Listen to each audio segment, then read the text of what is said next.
Sana TV. Je, yafaa kuleta dhikri baada ya swala kwa sauti? Al-Imam al-Bukhari katika sahihi yake anapokea maneno ya Ibn Abbas radhiyallahu anhu, anasema inna raf'a as-sauti bidhikri 'inda al-intihai min al-maktubati kana ala ahdi rasulillah. Kuinua sauti kwa kuleta dhikri baada ya kumalizika swala ya faradhi ilikuwekwa wakati wa Mtume. Wakati wa Mtume na masahaba zake walikuwa wakiinua sauti baada ya swala ya faradhi kwa kuleta nini? Kwa kuleta dhikri. Kwa hivyo hakuna tatizo kuinua sauti kwa kuleta dhikri, kuinua sauti kwa kuleta dua. Dua ya jamaa ina siri, ndugu zangu Waislamu.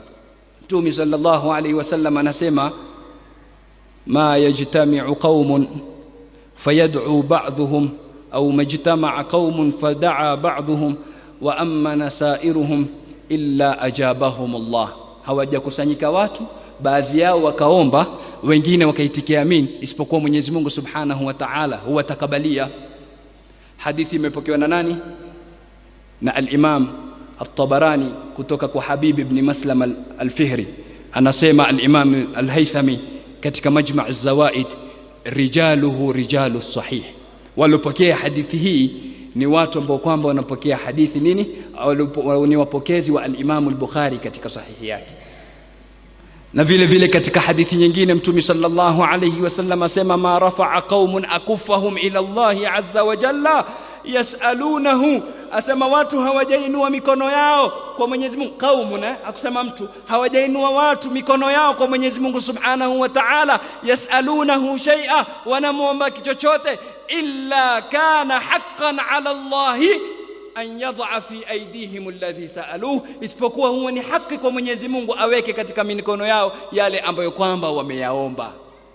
Kirudi katika Al-Qur'an Al-Karim, Mwenyezi Mungu anatuonesha fadhila ya dua ya pamoja.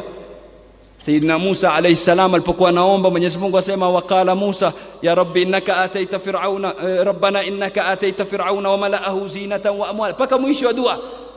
Sayyidina Musa nani aliyeomba? Ni Sayyidina Musa, waqala Musa. Lakini angalia baadaye Mwenyezi Mungu atuambia nini? Asema kad ujibat da'watukuma, dua yenu nyinyi wawili imejibiwa. Vipi wawili na aloomba ni Musa? Maulama wa tafsiri wasema Musa alikiomba, ndugu yake Haruna kiitikia amin. Kwa hivyo dua ya pamoja ina siri, kwa sababu hujui amin ya nani ndio itakayotakabaliwa.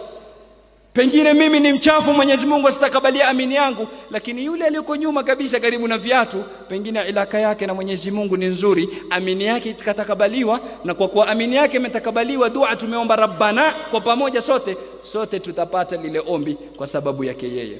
Ikhwatal imani wal islam, tuko katika shahru tauba, tuko katika shahru maghfira na al-istighfar. Tukithirisheni kuleta istighfari, turudini kwa Mwenyezi Mungu Subhanahu wa Ta'ala.